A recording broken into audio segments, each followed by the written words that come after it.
ট্রাকের পর ট্রাকে মরিচের শত শত বস্তা, এগুলো ভারত থেকে আমদানি করা হয়েছে। সকাল থেকে বিক্রি জমে ওঠার কথা থাকলেও সারাদিন দাম নিয়ে ধুকেছেন আমদানিকারকরা। ধূপ করে দাম পড়ে গেছে। মাত্র ১১০ টাকা কেজি দরে হিলি বন্দরে কাঁচামরিচ বিক্রি হয়েছে। অথচ খুচরা বাজারে গেলে দামের আগুন, ১৭০ টাকা পর্যন্ত দাম হাঁকা হচ্ছে। risingberry.com হিলি বন্দরে আমদানিকারক, ক্রেতা ও বন্দর কর্মকর্তাদের সঙ্গে কথা বলেছে। তারা সবাই বলছেন আমদানি বেশি হওয়ায় কাঁচামরিচের দাম পড়ে গেছে। হিলি বন্দরের এই আমদানিকারক কাঁচামরিচের দাম পড়ে যাওয়ার কারণ জানালেন। বাংলাদেশের পর্যাপ্ত পরিমাণে আমদানি, এই আমদানির জন্য বাজার একদিনে মোটামুটি ১০০ টাকা কেজি প্রতি কমে গেছে।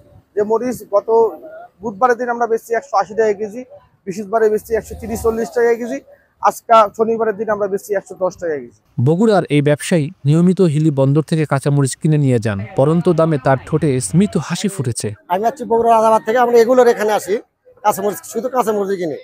দাম ইম্পোর্টের দাম হচ্ছে ১২০-৩০ টাকা দাম হচ্ছে, কিন্তু এখনো দাম ফাইনাল হয়নি। তবে হবে একটু আধা ঘন্টার মধ্যে জানা যাবে আর কি, হয়তো ১১০ অথবা ২০ এর মধ্যে হতে পারে। মাগুরা জেলা থেকে হিলি বন্দরে কাঁচামরিচ কিনতে এসেছেন এই ব্যাপারী। মাগুরা থেকে আসছি, গত বৃহস্পতিবারে ঝাল কিনে আছে ১৫০ টাকা কেজি, বিক্রি খালি ১০০, আর আজকে চাচ্ছি ১৩০। কত বিক্রি হবে এখনো বেচা কেনা হয়নি। পাইকারি ক্রেতাদের মিশ্র প্রতিক্রিয়া পাওয়া গেলেও হিলির খুচরা বিক্রেতারা কি বলছেন শুনে আসা যাক সেই কথা। ১৫০ টাকা পাইকারি বিক্রি হচ্ছে ১৬০, এখন একটু কমছিল, মাত্র কমছে। কয়েকদিন আগে ২০০ টাকা গিয়েছিল, ১৯০ টাকা ৮০ টাকা পাইকারি হচ্ছে।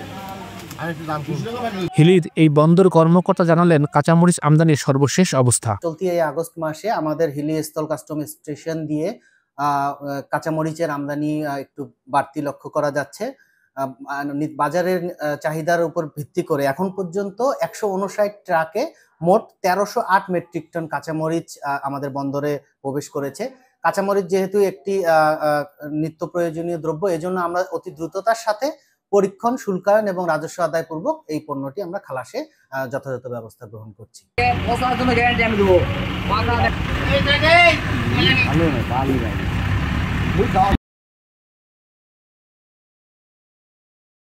ওয়ালটন এখন দেশের সীমানা পেরিয়ে পৌঁছে গিয়েছে ৫০টিরও বেশি দেশে। ওয়ালটন, ঘরে ঘরে বিশ্বজুড়ে।